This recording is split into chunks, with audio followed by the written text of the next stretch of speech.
ಹೌದು ನೀವು ನೋಡ್ತಾ ಇರ್ಬೋದು ಸಮಾಜವನ್ನು ಪ್ರತಿಯೊಂದು ಗ್ರೂಪ್ದಲ್ಲಿ ನೋಟಿಸ್ ಕೂಡ ಬರ್ತಾ ಇದೆ. ಸೊ ಆ ನೋಟಿಸ್ ಯಾವ ರೀತಿ ಇತ್ತು, 3 ಗಂಟೆಗೆ ನಮಗೆ ಇಲ್ಲಿ ಬರಲಿಕ್ಕೆ ಅಂತ ಹೇಳಿದರು. ಸೊ ನಾವು ಕೂಡ ಇವ್ರ ಜೊತೆಗೆ ಇಲ್ಲಿ ಬಂದಿದ್ದರು. ಬಟ್ ಯಾವುದೇ ರೀತಿ ನೋಟಿಸ್ ಬಂದಿತ್ತು ಆ ರೀತಿ ಇಲ್ಲಿ ಯಾವುದೂ ನಡೀಲಿಲ್ಲ. ಯಾಕೆ ನಡೀಲಿಲ್ಲ ಅಂತ ಕೇಳೋಕ್ಕೆ ನಮ್ಮ ಜೊತೆಗೆ ಸಂತೋರಿದ್ದಾರೆ, ಹನುಮಂತ್ ಸರ್ ನಿರಂಜನ್ ಅವರು ಇದ್ದಾರೆ. ಅವ್ರ ಜೊತೆ ಮಾತಾಡೋಣ. ಸರ್ 3 ಗಂಟೆಗೆ ನೀವು ಕೂಡಲೇ ಕೇಳಿದ್ರಿ. ಸೊ ನಾವು ಕೂಡ ನಿಮ್ಮ ಜೊತೆ 3 ಗಂಟೆಗೆ ಬಂದಿದ್ವಿ. ಸೊ ನೀವು ಹೇಳಿದಾಗ 3 ಗಂಟೆಗೆ ಯಾವ ರೀತಿ ಆದರೆ ಸಹಕಾರಿ ಸಂಘಗಳ ಉಪನಿಬಂಧಕರು ಇವತ್ತು ಮಹಾಸಭಾದ ವಿಠ್ಠಲದ್ವಾರಗೂ ನಮ್ಮೆಲ್ಲರಿಗೂ ಹಾಗೂ ಈ ಸಮಿತಿಯನ್ನು ರದ್ದು ಮಾಡಬೇಕಂತ ಕೇಂದ್ರ ಪಂಚಾಯತ್ನವರು ಏನು ಅಲ್ಲೇ ಒಂದು ಅರ್ಜಿ ಮಾಡಿಕೊಂಡಿದ್ರು. ಆ ವಿಚಾರವಾಗಿ ಇಲ್ಲಿ ಬರೋರಿದ್ದರು. ಕಿಶೋರ್ ಕಿತ್ತೂರಿ ಅವರು ಅದನ್ನು ರದ್ದು ಮಾಡಬಾರ್ದು ಅಂತ ಈಗಾಗಲೇ ಹಿಂದಿನ ಗೌರವ ಕಾರ್ಯದರ್ಶಿಗಳು ಅವರು ಇದನ್ನು ಯಾವುದೇ ಕಾರಣಕ್ಕೂ ರದ್ದು ಮಾಡಬಾರ್ದು ಅಂತ ಅವರಿಗೆ ಉಪನಿಬಂಧಕರಿಗೆ ಮನವಿ ಮಾಡಿಕೊಂಡಿದ್ದರ ಕಾರಣ ಇವತ್ತಿನ ದಿನಾಂಕ 12 ಮಾರ್ಚ್ 2025ಕ್ಕೆ ದೇವಸ್ಥಾನದ ನಮ್ಮ ಸಮಾಜದ ಕಚೇರಿಗೆ ಈ ವಿಷಯವಾಗಿ ಇಂಕ್ವೈರಿಗೆ ಬರೋರಿದ್ದರು. ನಮಗೆ ನೋಟಿಸ್ ಕೊಟ್ಟ ಪ್ರಕಾರ ನಾವೆಲ್ಲರೂ ಇಲ್ಲಿ ವಿಠ್ಠಲದ್ವಾರ ನೇತೃತ್ವದಲ್ಲಿ ಇಲ್ಲಿ ಬಂದಿದ್ವಿ. ಆದರೆ 2:45ಕ್ಕೆ ನಾವಿಲ್ಲಿ ಸೇರಿದ್ವಿ. ನಾವು ಅವರ ದಾರಿಯನ್ನು ನೋಡಿದ್ವಿ.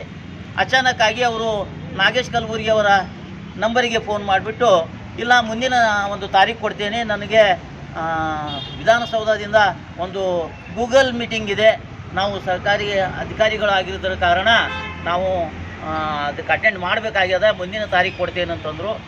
ನಾವೆಲ್ಲರೂ ಅವ್ರಿಗೆ ಇಲ್ಲ 4 ಗಂಟೆವರೆಗೂ ನಾವು ವೇಟ್ ಮಾಡ್ತೀವಿ ಅಂತಂದ್ವಿ. ಬಟ್ ಅವರು ಯಾವುದಕ್ಕೂ ಇಲ್ಲ ಮುಂದಿನ ಒಂದು ಡೇಟ್ ಕೊಡ್ತೇನೆ ಅಂತ ಹೇಳಿದ್ದಾರೆ. ಸಮಾಜದ ಒಂದು ಸಂಸ್ಥೆ ಸೊಸೈಟಿ ಆ್ಯಕ್ಟಲ್ಲಿ ಇದನ್ನು ನೋಂದಣಿ ಮಾಡಿದಂಥ ನಮ್ಮ ಹಿರಿಯರು 2015ರಲ್ಲಿ ನೋಂದಣಿ ಮಾಡಿದ್ದಾರೆ. 2016ರವರೆಗೆ ರಿನ್ಯೂವಲ್ ಆಗಿದೆ.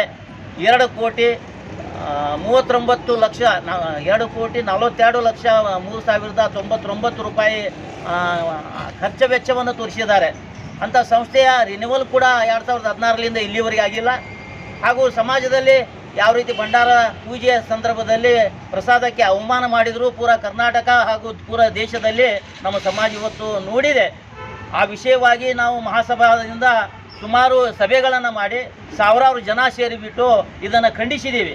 ಇನ್ನು ಈ ಅಡಿಯಲ್ಲಿ ಚುನಾವಣೆ ಮುಖಾಂತರ ಪದಾಧಿಕಾರಿಗಳು ಆಯ್ಕೆ ಆಗಬೇಕು ಅನ್ನುವಂಥ ಹಕ್ಕೊತ್ತಾಯನ ನಾವು ಮಾಡ್ತಾ ಇರೋದನ್ನು ನೋಡಿ ಇದನ್ನು ರದ್ದು ಮಾಡಿಬಿಟ್ರೆ ನಾವು ಬಚಾವಾಗ್ತೇವೆ ಅನ್ನುವಂಥ ನಿಟ್ಟಿನಲ್ಲಿ ಅವರು ಕುತಂತ್ರವನ್ನು ಮಾಡ್ತಾ ಇದ್ದಾರೆ. ಅಧಿಕಾರ ಯಾರಿಗೂ ಶಾಶ್ವತ ಅಲ್ಲ. ಬದಲಾವಣೆಯ ಜಗದ ನಿಯಮ, ಬದಲಾವಣೆ ಬೇಕಾಗ್ತಿದೆ ಇವತ್ತು. ಅದಕ್ಕಾಗಿ ನಾವೆಲ್ಲರೂ ಈಗ ಹಕ್ಕೊತ್ತಾಯನ ಮಾಡ್ತಾ ಇದ್ದೇವೆ. ಧರ್ಮದರ್ಶಿಗಳು ಧರ್ಮದಿಂದ ನಡ್ಕೋಬೇಕು. ಇವತ್ತು ಅಧಿಕಾರ ಉಂಡಿದ್ದೀರಾ, ಗೌರವದಿಂದ ರಾಜೀನಾಮೆಯನ್ನು ಕೊಟ್ಟು ಮುಂದೆ ಮಹಾಸಭೆಯನ್ನು ಮಾಡಿ ಬಾಯ್ಲಾ ತಿದ್ದುಪಡಿ ಮಾಡಿ ಚುನಾವಣೆ ಮುಖಾಂತರ ಪದಾಧಿಕಾರಿಗಳು ಆಯ್ಕೆ ಆಗಬೇಕು. ಇದು ನಮ್ಮ ಹಕ್ಕು ಒತ್ತಾಯ ಆಗಿದೆ. ಇನ್ನು ಇದು ಹಾದಿರಂಪ ಬೀದೂರಂಪ ಆಗಬಾರ್ದು ಅನ್ನುವಂಥ ಕಳಕಳಿ ಈಗಿನ ಅಧ್ಯಕ್ಷರಿಗೆ ಪದಾಧಿಕಾರಿಗಳಿಗೆ ಇದ್ದರೆ, ಇಷ್ಟು ದಿನ ಅವರೊಬ್ಬರೇ ಇದಕ್ಕೆ ಕಾರಣೀಕರ್ತರಾಗಿದ್ದರು. ಈಗ ಎಲ್ಲ ಪದಾಧಿಕಾರಿಗಳು ಇದಕ್ಕೆ ಕಾರಣೀಕರ್ತರಾಗ್ತಾರೆ. ಅದನ್ನು ರದ್ದು ಮಾಡಬೇಕು ಅಂದರೆ ಎಲ್ಲ ಕಾರ್ಯಕಾರಿ ಮಂಡಳಿ ಲೆಟರ್ ಕೊಟ್ಟಿದ್ದೀರಿ. ಇನ್ನು ಸಮಾಜ ನಾವು ಕುಂದ್ರುವುದಿಲ್ಲ, ಎಲ್ಲ ಪದಾಧಿಕಾರಿಗಳನ್ನು ರಾಜೀನಾಮೆ ಕೇಳುವಂಥ ಅನಿವಾರ್ಯತೆಯನ್ನು ತಾವು ತಂದುಕೊಂಡಿದ್ದೀರಿ. ದಯವಿಟ್ಟು ಸಮಾಜ ಈಗ ಜಾಗೃತ ಆಗಿದೆ. ನೇರವಾಗಿ ಹೇಳ್ತಾ ಇದ್ದೀವಿ, ರಾಜೀನಾಮೆ ಕೊಡಿ, ಮಹಾಸಭೆ ಕರೆಯೋಣ, ಬಾಯ್ಲಾ ತಿದ್ದುಪಡಿ ಮಾಡೋಣ, ಹಾಗೂ ಚುನಾವಣೆ ಮುಖಾಂತರ ಪದಾಧಿಕಾರಿಗಳ ಆಯ್ಕೆಯನ್ನು ಮಾಡೋಣ ಅನ್ನುವಂಥ ಹಕ್ಕು ಒತ್ತಾಯನ ನಾವು ಇವತ್ತು ಮಾಡ್ತಾ ಇದ್ದೀವಿ. ಇವತ್ತು 12/3/2025ರಂದು 3 ಗಂಟೆಗೆ ನೀವು ಸಮಾಜದ ಒಂದು ಸಂಘದ ಆಫೀಸ್ನಲ್ಲಿ ಬರಬೇಕಂತೇಳಿ ಒಂದು ನಮಗೆ ನೋಟಿಸ್ ಬಂದಿತ್ತು ಮಹಾಸಭೆಗೆ. ಆ ಪ್ರಕಾರ ನಾವು ಮಹಾಸಭೆಯಿಂದ ಸುಮಾರು ಒಂದು 22-25 ಜನ ನಾವು ಇಲ್ಲಿ ಬಂದು ಕೂಡಿಕೊಂಡಿದ್ದೀವಿ 2:45ಕ್ಕೆ. ಆದರೆ ಅವರು ಇನ್ನೂ ಮಟ್ಟ ಬರಲಿಲ್ಲ. ಉಪನಿಬಂಧಕರು ಏನು ಕಾರಣ ಗೊತ್ತಾಗಲಿಲ್ಲ.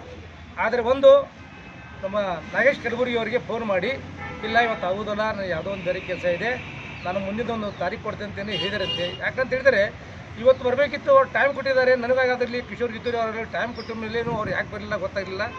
ಆದ ಕಾರಣ ಈಗ ಮುಂದಿನ ದಿನಾಂಕವನ್ನು ಅವ್ರು ಕೊಡ್ತೇನೆ ಅಂತ ಹೇಳಿದ್ದಾರೆ. ನಾವು ಒಂದೇ ಏನು ಒಂದು ಹೊಸದಾಗಿ ಚುನಾವಣೆ ಮುಖಾಂತರ ಪದಾಧಿಕಾರಿಗಳ ಪದಾಧಿಕಾರಿ ಆಗಬೇಕು ಅಂತೇಳಿ ನಾವು ಮನವಿ ಮಾಡ್ತಾಯಿದ್ದೀವಿ. ಈಗಲೂ ಕೂಡ ನಾವು ಬದ್ಧರಾಗಿದ್ದೀವಿ. ಮುಂದಿನ ದಿನಗಳಲ್ಲಿ ಆದಷ್ಟು ಬೇಗನೆ ಯಾವುದೋ ಗಲಾಟೆ ಇಲ್ಲದೆ ಸಮಾಜದ ಒಂದು ಒಳ್ಳೆಯದಿಗಾಗಿ ಒಂದು ಒಳ್ಳೆಯ ಆಡಳಿತ ಮಂಡಳಿ ಬರಬೇಕಂತೇಳಿ ನಾನು ದೇವರಲ್ಲಿ ಪ್ರಾರ್ಥಿಸುತ್ತೀನಿ. ಸಹಕಾರಿ ಸಂಘದ ಅಧಿಕಾರಿಗಳಾದಂಥ ರಮೇಶ್ ಬಗ್ಲಿಯವರು ಇವತ್ತು ನಮ್ಮ ಸಮಾಜದ ಒಂದು ಸಂಘಕ್ಕೆ ಬಂದು ಭೇಟಿ ನೀಡಿ ಸಮಾಜದಲ್ಲಿ ಆಗುತ್ತಿರುವಂಥ ಸಮಸ್ಯೆನ ನಿವಾರಣೆ ಮಾಡಲಿಕ್ಕೆ ಅವ್ರು ಬರ್ತಾರೆ ಅಂತ ಹೇಳಿದರು. ಆದರೆ ಇವತ್ತು ಅವರು ಬರುವುದ ಟೈಮ್ನಲ್ಲಿಯೇ ಫೋನ್ ಮಾಡಿ ಮುಂದಿನ ಡೇಟ್ ಕೊಡ್ತೀವಿ ಅನ್ನೋಂಥ ಮಾತನ್ನು ಹೇಳಿದ್ದಾರೆ. ಆದರೆ ಇವತ್ತು ಸಮಾಜದ ಸಮಸ್ಯೆ ಏನು ಎದ್ದಿದೆ ಅದಕ್ಕೆ ನಾವು ಒಂದು ಅರ್ಜಿಯನ್ನು ಕೊಟ್ಟಿದ್ದೇವೆ. ಆ ಪ್ರಕಾರವಾಗಿ ವಿಠ್ಠಲವ ಮತ್ತು ಅವರ ಸದಸ್ಯರು ಎಲ್ಲರೂ 18 ಮಂದಿಗೆ ಬರಲಿಕ್ಕೆ ಹೇಳಿದರು. ಆ ಪ್ರಕಾರವಾಗಿ ನಾವು 18 ಮಂದಿ ಇಲ್ಲೇ ಬಂದುಕೊಂಡಿದ್ದೇವೆ. ಆದರೆ ಅಪೋಸಿಟ್ ಪಾರ್ಟಿ ಕೇಂದ್ರ ಪಂಚಾಯತ್ ಸಮಿತಿಯ ಸದಸ್ಯರು ಬರಬೇಕಾಗಿತ್ತು.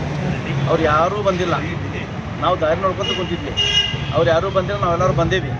ಆದರೆ ಅಧಿಕಾರಿ ಯಾರು ಬಂದಿಲ್ಲ ಅಂತ ಫೋನ್ ಮಾಡಿದಾಗ ಅಧಿಕಾರಿಗಳು ಹೇಳ್ತಾರೆ ಇಲ್ಲ ನಾವು ಮುಂದಿನ ಡೇಟ್ ಕೊಡ್ತೀವಿ ಅಂತೇಳಿ. ಯಾಕೆ ಹಿಂಗಾಯಿತು ಅನ್ನೋದು ನಮಗೆ ಗೊತ್ತಾಗ್ತಾ ಇಲ್ಲ.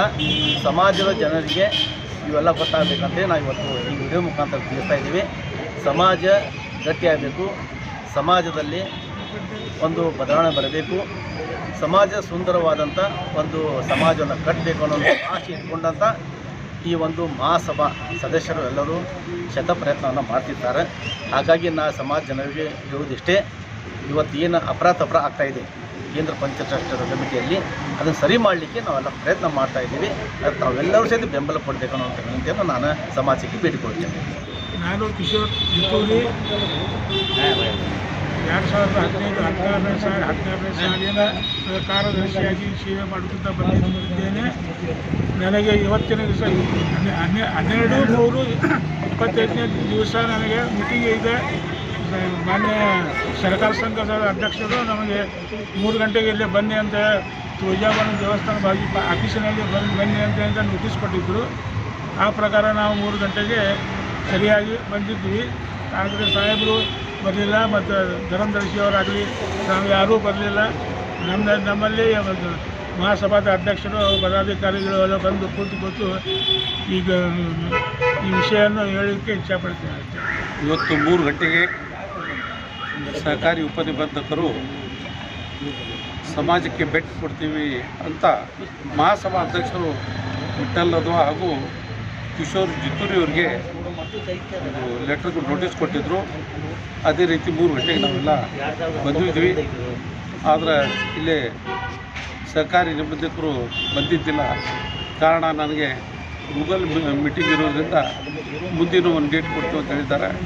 ಆದಷ್ಟು ಬೇಗನೆ ಡೇಟ್ ಕೊಟ್ಟು ಸಮಾಜದ ಈ ಪ್ರಾಬ್ಲಮ್ ಸಾಲ್ವ್ ಮಾಡಬೇಕಂತೇಳಿ ಅವರಲ್ಲಿ ವಿನಂತಿ ಮಾಡ್ತೀವಿ. ಸಹಕಾರಿ ನಿಬಂಧಕರು ಸಮಾಜದಲ್ಲಿ ಆಗಿರುವಂಥ ಘಟನೆ ಮತ್ತು ಸಮಾಜದ ಕೆಲವೊಂದು ಪಂಚಾಯಿತಿಯಲ್ಲಿ ಅಂದರೆ ಕೇಂದ್ರ ಪಂಚಾಯಿತಿಯ ದೋಷಗಳನ್ನು ಕಂಪ್ಲೇಂಟ್ ಮಾಡಿದಾಗ ಈ ಕುರಿತು ಇಲ್ಲಿ ಬಂದು ವಿಚಾರಣೆಯನ್ನು ಮಾಡ್ತೇನೆ ಅಂತೇಳಿ ಸಮಾಜದ ಎಲ್ಲ ಹಿರಿಯರನ್ನು ನೋಟಿಸ್ ಕೊಟ್ಟು ಕರೆದು ಈ ಸಂದರ್ಭದಲ್ಲಿ ಅವ್ರು ಬರದೇ ಇರೋ ರೀತಿ ನೋಡಿದರೆ ಎಲ್ಲೋ ಒಂದು ಸಂಶಯವನ್ನು ಕಾಡ್ತಾ ಇದೆ.